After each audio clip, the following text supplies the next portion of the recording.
Hello friend, welcome to my YouTube channel. अगर आप लोग चैनल पर नए हैं तो चैनल को सब्सक्राइब कर लीजिए और बेल आइकन को भी प्रेस कर लीजिए ताकि हर एक वीडियो आप तक पहुंच सके। आज का टॉपिक है भारतीय संविधान से जो टॉप 100 क्वेश्चन लाया हूं, टॉप लेवल का, जो आपके किसी भी एग्ज़ाम के लिए महत्वपूर्ण रहने वाला है। अगर आपको किसी भी प्रश्न का उत्तर पता होगा तो कमेंट बॉक्स में शो करिएगा, और आप किस जगह से देख रहे हैं ये भी कमेंट बॉक्स में शो करिएगा। तो हमारा पहला प्रश्न है,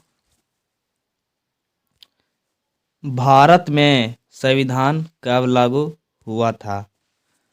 भारत में संविधान कब लागू हुआ था? तो इसका करेक्ट आंसर हो जाएगा ऑप्शन बी, 26 जनवरी 1950। तो हमारा अगला प्रश्न है दोस्तों, तो हमारा अगला प्रश्न है, भारतीय संविधान में कितने अनुच्छेद हैं? भारतीय संविधान में कितने अनुच्छेद हैं? तो इसका करेक्ट आंसर हो जाएगा ऑप्शन ए, कितने अनुच्छेद हैं? तो इसका करेक्ट आंसर हो जाएगा ऑप्शन ए, 395 अनुच्छेद हैं। तो हमारा अगला प्रश्न हो जाएगा दोस्तों, भारतीय संविधान का संविधान निर्मात्री सभा द्वारा कब अनुमोदन किया गया था? तो इसका करेक्ट आंसर हो जाएगा ऑप्शन बी, 26 नवंबर 1949 को। तो इसका करेक्ट आंसर हो जाएगा ऑप्शन बी, 26 नवंबर 1949। तो हमारा अगला प्रश्न है, भारत का संविधान किसके द्वारा लिखा गया था? तो दोस्तों ये क्वेश्चन कह रहा है, भारत का संविधान किसके द्वारा लिखा गया था? तो इसका करेक्ट आंसर हो जाएगा ऑप्शन बी, संविधान सभा द्वारा लिखा गया था। तो इसका करेक्ट आंसर हो जाएगा ऑप्शन बी, किसके द्वारा लिखा गया था दोस्तों? तो इसका करेक्ट आंसर हो जाएगा ऑप्शन बी, संविधान सभा द्वारा लिखा गया था। तो हमारा अगला प्रश्न है, भारत में राष्ट्रपति की अधिकतम अवधि क्या है? तो इसका करेक्ट आंसर हो जाएगा ऑप्शन ए, अधिकतम अवधि क्या है? तो इसका करेक्ट आंसर हो जाएगा ऑप्शन ए, 5 वर्ष। भारत में राष्ट्रपति की अधिकतम अवधि क्या है दोस्तों? तो इसका करेक्ट आंसर हो जाएगा ऑप्शन ए, 5 वर्ष। तो चलते हैं, हमारा अगला प्रश्न है, भारत में राष्ट्रपति के चुनाव की प्रक्रिया किस पर आधारित है?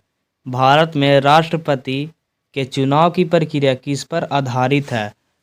तो इसका करेक्ट आंसर हो जाएगा ऑप्शन सी।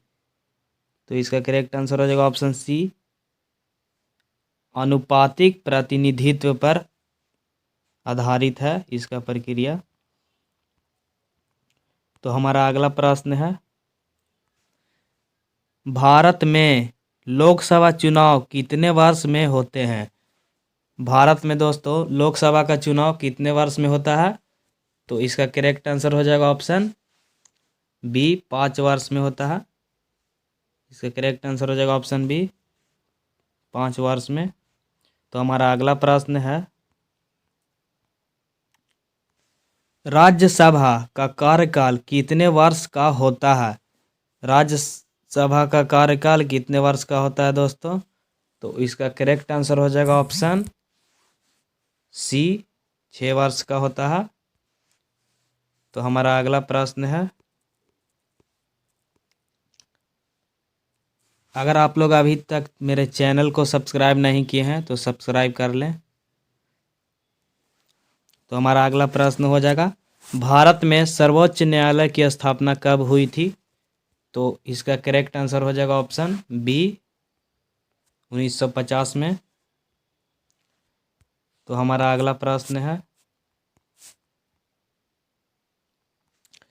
भारत में सर्वोच्च न्यायालय के प्रधान न्यायाधीश की नियुक्ति कौन करता है?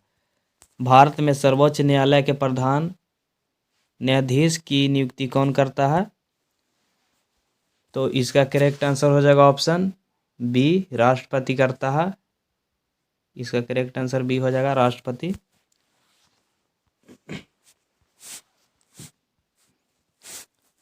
तो हमारा अगला प्रश्न है, भारत में राज्यपाल का कार्यकाल कितने वर्ष का होता है? भारत में राज्यपाल का कार्यकाल कितने वर्ष का होता है दोस्तों? तो इसका कार्यकाल 5 वर्ष का होता है। तो इसका करेक्ट आंसर हो जाएगा ऑप्शन ए, 5 वर्ष। तो हमारा अगला प्रश्न है,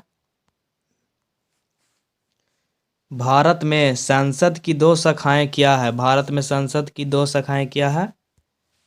तो इसका करेक्ट आंसर हो जाएगा ऑप्शन सी, लोकसभा और राज्यसभा। तो हमारा अगला प्रश्न हो जाएगा, भारत में समाजवाद शब्द कहाँ उल्लेखित है? भारत में समाजवाद शब्द कहाँ उल्लेखित है? तो इसका करेक्ट आंसर हो जाएगा ऑप्शन ए, संविधान के प्रस्तावना में उल्लेखित है। तो हमारा अगला प्रश्न है, भारतीय संविधान में नागरिकों के मौलिक अधिकार किस भाग में वर्णित है? क्वेश्चन कह रहा है, भारतीय संविधान में नागरिकों के मौलिक अधिकार किस भाग में वर्णित है? तो इसका करेक्ट आंसर हो जाएगा ऑप्शन बी, भाग 3 में वर्णित है। तो हमारा अगला प्रश्न हो जाएगा दोस्तों, राज्यसभा में सदस्य की अधिकतम संख्या क्या है? राज्यसभा में सदस्यों की अधिकतम संख्या क्या है? तो इसका करेक्ट आंसर हो जाएगा ऑप्शन बी, यानी कि 250 सदस्य होते हैं। राज्यसभा के सदस्य की अधिकतम संख्या 250 होता है। तो इसका करेक्ट आंसर हो जाएगा ऑप्शन बी। तो हमारा अगला प्रश्न है, भारत में सर्वोच्च न्यायालय के न्यायाधीशों की अधिकतम संख्या कितनी हो सकती है? तो इसका करेक्ट आंसर हो जाएगा ऑप्शन ए, यानी कि 31 हो जाएगा। तो हमारा अगला प्रश्न है, भारत में राष्ट्रपति का चुनाव किस प्रणाली के तहत होता है? तो इसका करेक्ट आंसर हो जाएगा ऑप्शन बी, यानी कि अप्रत्यक्ष चुनाव के प्रणाली के तहत होता है। अप्रत्यक्ष चुनाव के तहत होता है। तो इसका करेक्ट आंसर हो जाएगा ऑप्शन बी। हमारा अगला प्रश्न है, किस अनुच्छेद के तहत राष्ट्रपति भारतीय संसद को संबोधित कर सकते हैं? तो इसका करेक्ट आंसर हो जाएगा दोस्तों ऑप्शन डी, यानी कि अनुच्छेद 87। इसका करेक्ट आंसर हो जाएगा ऑप्शन डी, अनुच्छेद 87। तो हमारा अगला प्रश्न है, भारतीय संसद के प्रथम चुनाव कब हुआ था? भारतीय संसद के प्रथम चुनाव कब हुआ था? तो इसका करेक्ट आंसर हो जाएगा ऑप्शन सी, 1952 में हुआ था। तो हमारा अगला प्रश्न है, भारतीय संविधान का कौन सा भाग DPSP directive principle of state policy से संबंधित है? तो इसका करेक्ट आंसर हो जाएगा ऑप्शन बी, भाग 4 में स्थित है, यानी कि इसका करेक्ट आंसर हो जाएगा ऑप्शन बी। तो हमारा अगला प्रश्न है, और आप लोग अच्छे से नोट करिएगा ताकि किसी भी एग्ज़ाम के आप लोग तैयारी अच्छे से कर सकते हैं। भारतीय संविधान में समानता के अधिकार का उल्लंघन करने वाला कानून क्या कहलाता है? तो इसका करेक्ट आंसर हो जाएगा ऑप्शन बी, असंवैधानिक कानून कहलाता है। तो हमारा अगला प्रश्न हो जाएगा, भारत में कितने राज्यों के मुख्यमंत्री होते हैं? तो इसका करेक्ट आंसर हो जाएगा ऑप्शन सी, 28 राज्य होते हैं। भारत में कुल कितने राज्य हैं? 28। तो मुख्यमंत्री भी 28 होंगे दोस्तों। ये तो आसान क्वेश्चन था। तो हमारा अगला प्रश्न है, भारत के प्रथम प्रधानमंत्री कौन थे? अगर आप लोगों को इस प्रश्न का आंसर पता होगा तो आप लोग कमेंट बॉक्स में ज़रूर बताइएगा। तो हमारा अगला प्रश्न है, इस क्वेश्चन को मैं आप के लिए छोड़ देता हूँ ताकि इसका आंसर आप दे सकें। कमेंट बॉक्स में बताइएगा। तो हमारा अगला प्रश्न है, भारत में सबसे पहले संविधान संशोधन कब हुआ था? तो इसका करेक्ट आंसर हो जाएगा ऑप्शन बी, यानी कि 1951 में हुआ था। तो हमारा अगला प्रश्न है, भारत में राज्यसभा के सदस्य का चुनाव किस प्रक्रिया से होता है? तो इसका करेक्ट आंसर हो जाएगा ऑप्शन बी, अप्रत्यक्ष चुनाव की प्रक्रिया से होता है। तो हमारा अगला प्रश्न है, भारतीय संसद में लोकसभा की सदस्यों की संख्या कितनी है? भारतीय संसद में लोकसभा की सदस्यों की संख्या कितनी है? तो इसका करेक्ट आंसर हो जाएगा ऑप्शन बी, 543 है। तो हमारा अगला प्रश्न है, भारतीय संविधान में हड़ताल का अधिकार किस अनुच्छेद के तहत आता है? भारतीय संविधान में हड़ताल का अधिकार किस अनुच्छेद के तहत आता है? तो इसका करेक्ट आंसर हो जाएगा ऑप्शन ए, यानी कि अनुच्छेद 19 के तहत आता है। तो हमारा अगला प्रश्न हो जाएगा फ्रेंड्स, भारतीय संसद में राष्ट्रपति की शक्तियों की सीमा क्या है? भारतीय संसद में राष्ट्रपति की शक्तियों की सीमा क्या है? तो इसका करेक्ट आंसर हो जाएगा ऑप्शन सी, यानी कि संविधान द्वारा निर्धारित। तो हमारा अगला प्रश्न है दोस्तों, भारत में संसद की जो बैठकों की अवधि होती है उसे क्या कहते हैं? भारत में संसद की जो बैठकों की अवधि होती है उसे क्या कहते हैं? तो इसका करेक्ट आंसर हो जाएगा ऑप्शन ए, संसद सत्र कहा जाता है। इसका करेक्ट आंसर हो जाएगा ऑप्शन ए। तो हमारा अगला प्रश्न है, भारतीय संविधान के किस अनुच्छेद में राज्यों की सूची का उल्लेख किया गया है? तो इसका करेक्ट आंसर हो जाएगा ऑप्शन बी, यानी कि अनुच्छेद 246 में उल्लेख किया गया है। तो हमारा अगला प्रश्न है,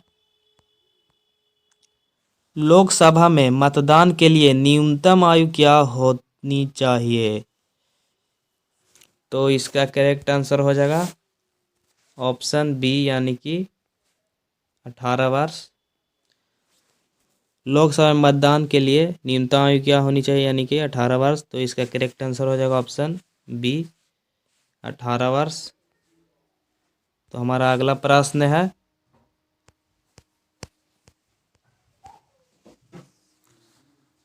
भारत में राष्ट्रपति की शक्ति के अंतर्गत कौन सा कार्य नहीं आता है? तो इसका करेक्ट आंसर हो जाएगा ऑप्शन सी, यानी कि न्यायपालिका का संचालन। इसका करेक्ट आंसर हो जाएगा ऑप्शन सी, न्यायपालिका का संचालन।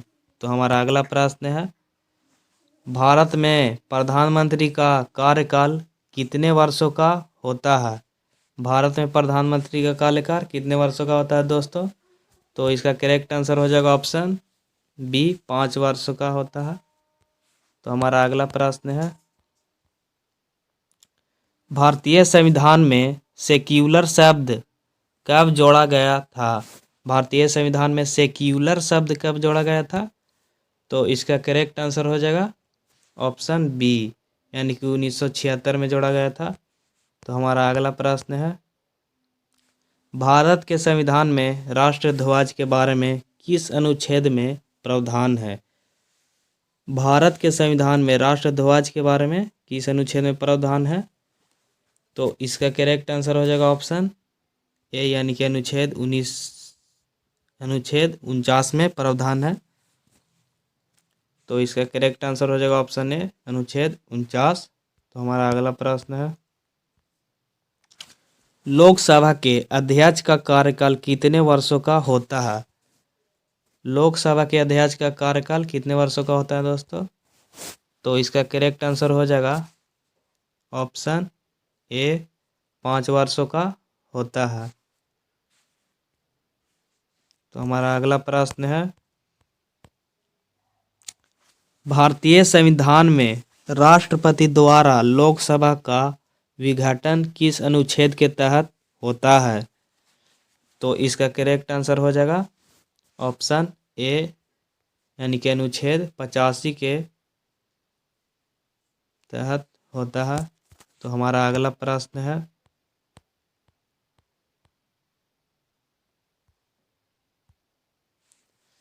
संविधान सभा के अध्यक्ष कौन थे? संविधान सभा के अध्यक्ष कौन थे?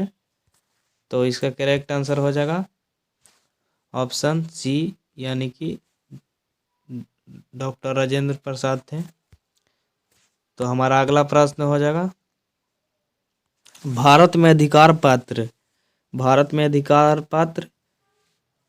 यानी कि राइट टू इंफॉर्मेशन किस वर्ष लागू हुआ था? तो इसका करेक्ट आंसर हो जाएगा ऑप्शन बी, यानी कि 2005 में लागू हुआ था। तो हमारा अगला प्रश्न है, भारत में राज्यसभा के सदस्य कितने वर्षों के लिए चुने जाते हैं? भारत में राज्यसभा के सदस्य कितने वर्षों के लिए चुने जाते हैं? तो इसका करेक्ट आंसर हो जाएगा ऑप्शन ए, यानी कि 6 वर्ष के लिए चुने जाते हैं। तो हमारा अगला प्रश्न हो जाएगा, भारत में कितने न्यायिक न्यायालय हैं? भारत में कितने न्यायिक न्यायालय हैं? तो इसका करेक्ट आंसर हो जाएगा ऑप्शन ए, यानी कि 25 न्यायिक न्यायालय हैं। तो हमारा अगला प्रश्न हो जाएगा, लोकसभा के अध्यक्ष के चुनाव में कौन वोट नहीं कर सकता? लोकसभा के अध्यक्ष के चुनाव में कौन वोट नहीं कर सकता है? तो इसका करेक्ट आंसर हो जाएगा ऑप्शन डी, यानी कि उपराष्ट्रपति वोट नहीं कर सकता है। तो हमारा अगला प्रश्न है दोस्तों, भारत में संविधान संशोधन की प्रक्रिया कौन निर्धारित करता है?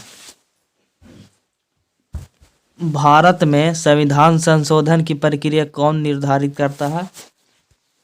तो इसका करेक्ट आंसर हो जाएगा ऑप्शन सी, यानी कि संविधान ही निर्धारित करता है। तो हमारा अगला प्रश्न हो जाएगा दोस्तों, भारत में संविधान संशोधन का प्रस्ताव किसके द्वारा किया जा सकता है? तो इसका करेक्ट आंसर हो जाएगा ऑप्शन बी, यानी कि संसद के दोनों सदनों द्वारा किया जा सकता है। तो हमारा अगला प्रश्न है, किस अनुच्छेद में मौलिक अधिकार का उल्लेख किया गया है? किस अनुच्छेद में मौलिक अधिकार का उल्लेख किया गया है?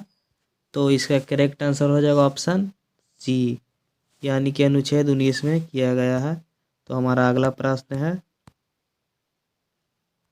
भारत के संविधान में संघीय संरचना को किस अनुच्छेद में उल्लेखित किया गया है?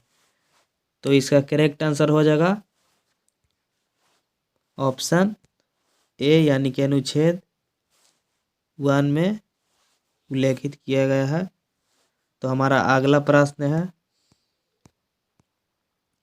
भारत में संविधान के अंतर्गत भारत का परिभाषा क्या है? भारत में संविधान के अंतर्गत भारत का परिभाषा क्या है? तो इसका करेक्ट आंसर हो जाएगा दोस्तों ऑप्शन सी, यानी कि भारतीय संघ है। तो हमारा अगला प्रश्न हो जाएगा, भारत में सबसे अधिक लोकसभा सदस्य किस राज्य से होते हैं? भारत में सबसे अधिक लोकसभा सदस्य किस राज्य से होते हैं? तो इसका करेक्ट आंसर हो जाएगा ऑप्शन ए, यानी कि उत्तर प्रदेश से होते हैं।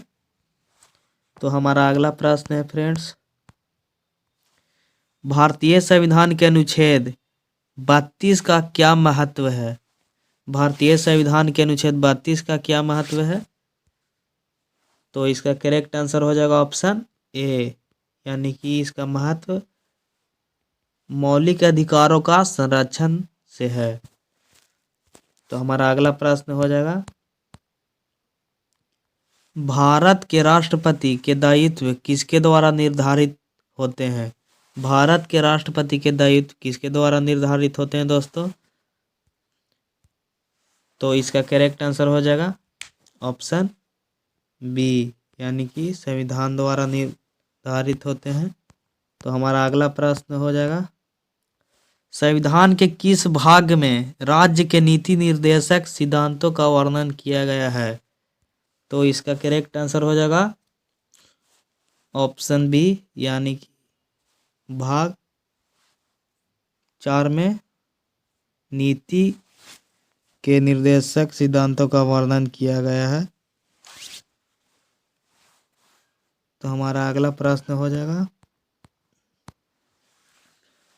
किस अनुच्छेद के तहत राष्ट्रपति भारतीय संसद का विशेष सत्र बुला सकते हैं? किस अनुच्छेद के तहत राष्ट्रपति भारतीय संसद का विशेष सत्र बुला सकते हैं दोस्तों? तो इसका करेक्ट आंसर हो जाएगा ऑप्शन या ए। तो इसका करेक्ट आंसर हो जाएगा ऑप्शन ए, यानी कि अनुच्छेद 85 के विशेष सत्र बुला सकते हैं।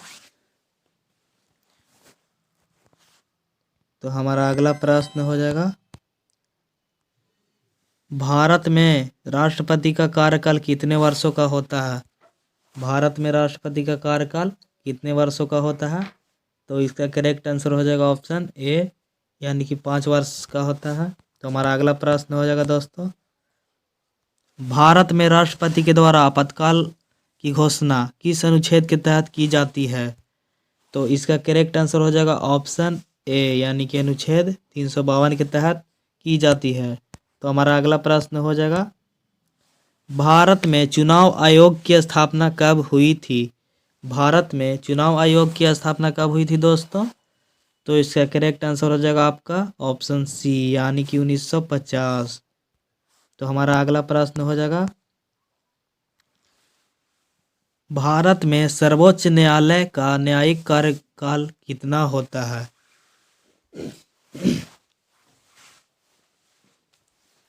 भारत में सर्वोच्च न्यायालय का न्यायिक कार्यकाल कितना होता है? तो इसका करेक्ट आंसर हो जाएगा ऑप्शन सी, यानी कि 65 वर्ष का होता है। तो हमारा अगला प्रश्न हो जाएगा दोस्तों, भारतीय संविधान के अनुच्छेद 368 का संबंध क्या है? तो इसका करेक्ट आंसर हो जाएगा ऑप्शन ए, यानी कि संविधान संशोधन। तो हमारा अगला प्रश्न है,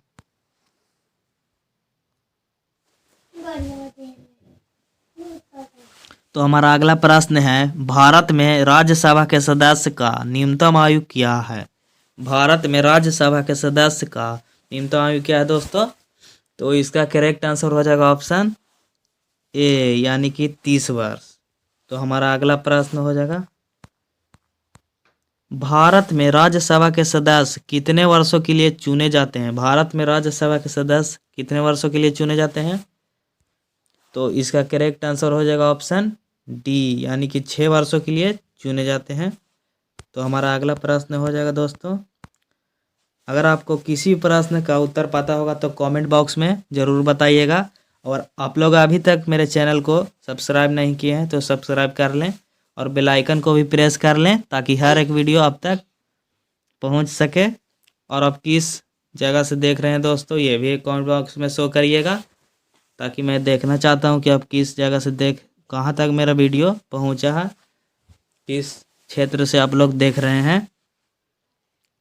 तो हमारा अगला प्रश्न है, किस अनुच्छेद में भारतीय संविधान में संसद द्वारा कानून बनाने के लिए शक्तियों का वितरण किया गया है? तो इसका करेक्ट आंसर हो जाएगा ऑप्शन ए, यानी कि अनुच्छेद 246। तो हमारा अगला प्रश्न है, भारत में संविधान के किस भाग में संघीय राज्य व्यवस्था की प्रक्रिया को परिभाषित किया गया है? तो इसका करेक्ट आंसर हो जाएगा ऑप्शन ए, यानी कि भाग 1 में किया गया है। तो हमारा अगला प्रश्न हो जाएगा दोस्तों, भारतीय संसद के किस सदन के सदस्यों का चुनाव राज्य विधानसभाओं द्वारा होता है? भारतीय संसद के किस सदन के सदस्यों का चुनाव राज्य विधानसभाओं द्वारा होता है दोस्तों? तो राज्य विधानसभाओं द्वारा होता है। तो इसका करेक्ट आंसर हो जाएगा आपका ऑप्शन बी, यानी कि राज्यसभा द्वारा। भारतीय संसद के किस सदन के सदस्यों का चुनाव राज्य विधानसभाओं द्वारा होता है? तो राज्यसभा के द्वारा।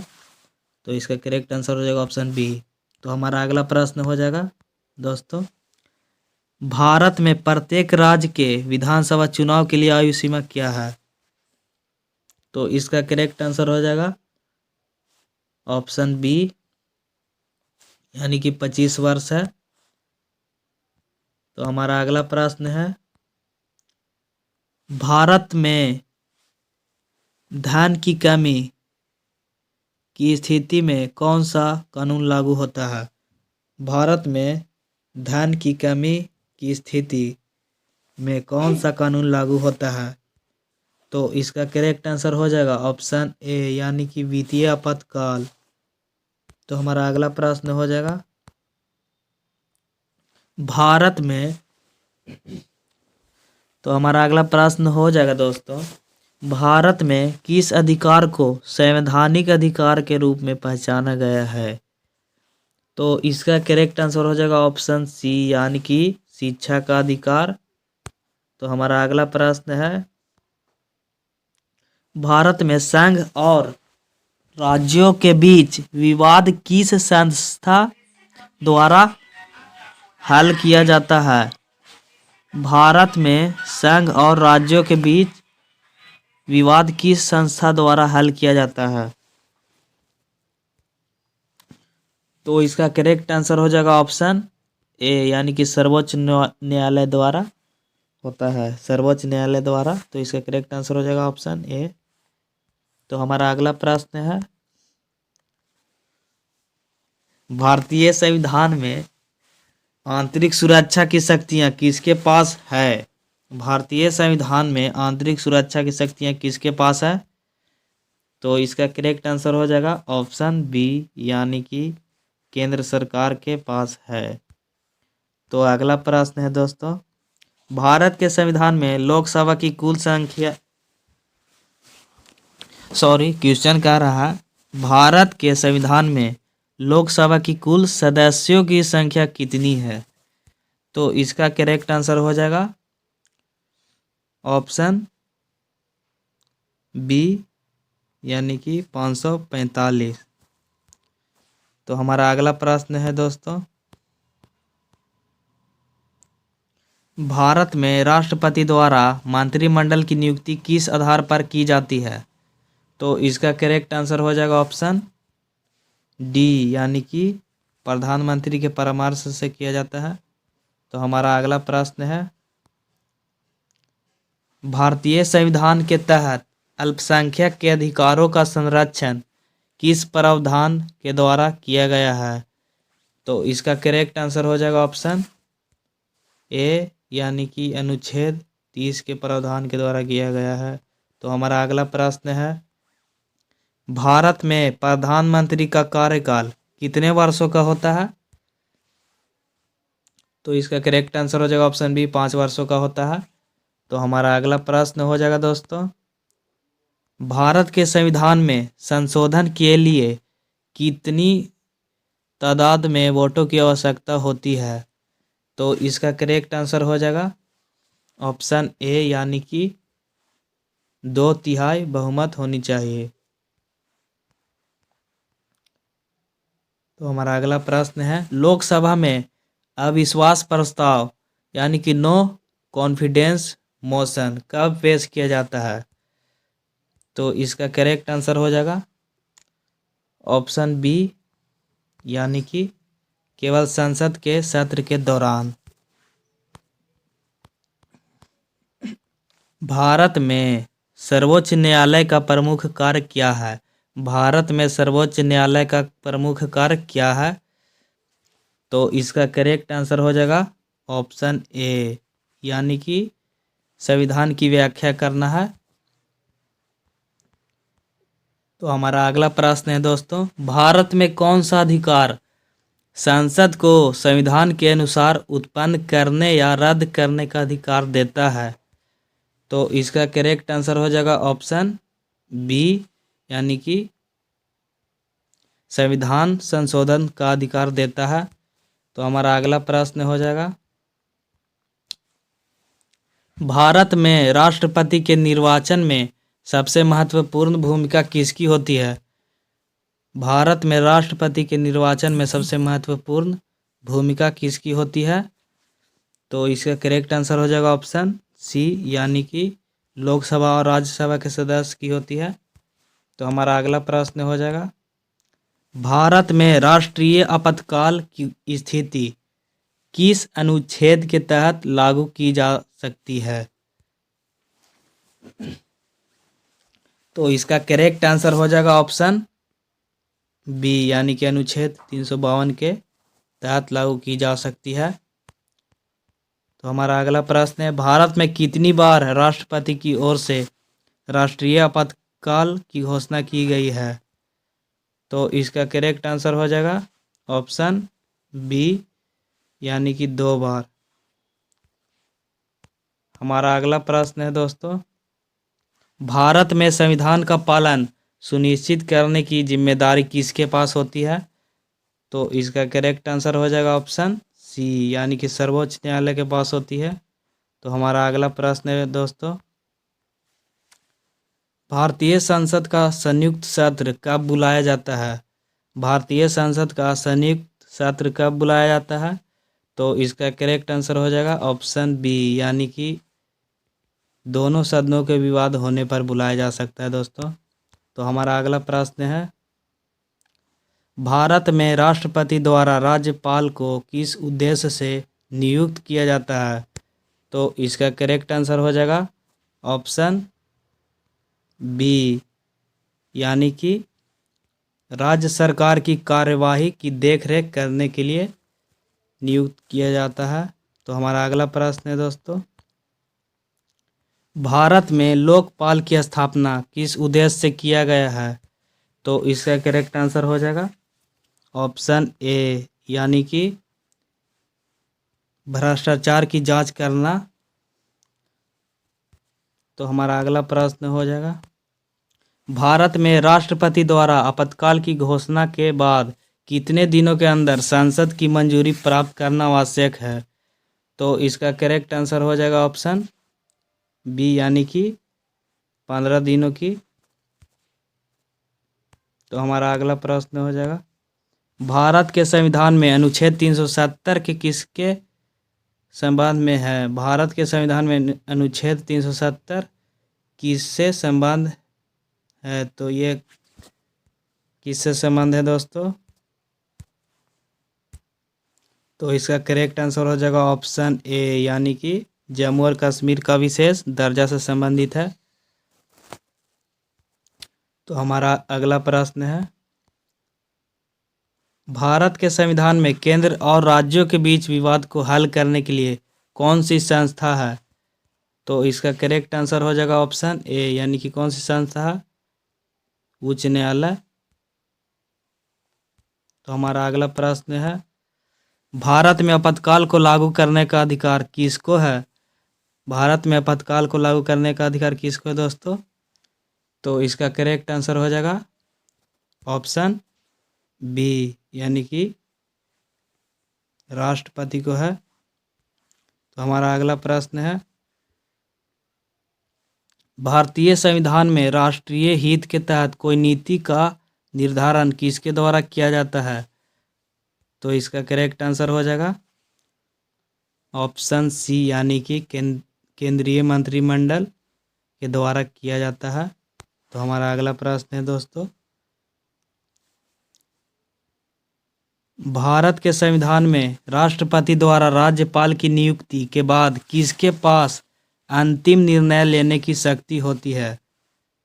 किसके पास होती है दोस्तों? तो इसका करेक्ट आंसर हो जाएगा ऑप्शन डी, यानी कि राष्ट्रपति के पास होती है। तो हमारा अगला प्रश्न हो जाएगा दोस्तों, भारत में प्रत्येक राज्य की विधानसभा का कार्यकाल कितने वर्षों का होता है? तो इसका करेक्ट आंसर हो जाएगा ऑप्शन बी, यानी कि 5 वर्षों का होता है। अगले प्रश्न की ओर चलते हैं। तो हमारा अगला प्रश्न है, भारतीय संविधान के किस अनुच्छेद में राष्ट्रपति के चुनाव की उल्लेख है? तो इसका करेक्ट आंसर हो जाएगा ऑप्शन बी, यानी कि अनुच्छेद 58 में उल्लेख है। तो हमारा अगला प्रश्न हो जाएगा दोस्तों, भारत में राष्ट्रपति का चयन कौन करता है? भारत में राष्ट्रपति का चयन कौन करता है? तो इसका करेक्ट आंसर हो जाएगा ऑप्शन सी, यानी कि दोनों सदन के सदस्य और राज्यों के प्रतिनिधि। तो हमारा अगला प्रश्न हो जाएगा, हमारा अगला प्रश्न है, भारत में किसने सर्वप्रथम संविधान सभा के अध्यक्ष के रूप में कार्य किया था? तो इसका करेक्ट आंसर हो जाएगा ऑप्शन सी, यानी कि डॉक्टर राजेंद्र प्रसाद। तो हमारा अगला प्रश्न है, भारत में संविधान संशोधन के लिए संसद के किस सदन में प्रस्ताव पेश किया जा सकता है? भारत में संविधान संशोधन के लिए संसद के किस सदन में प्रस्ताव पेश किया जा सकता है?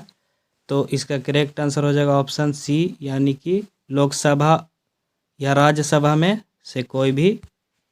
तो हमारा अगला प्रश्न है, भारत में संघीय प्रणाली किसके तहत कार्य करती है?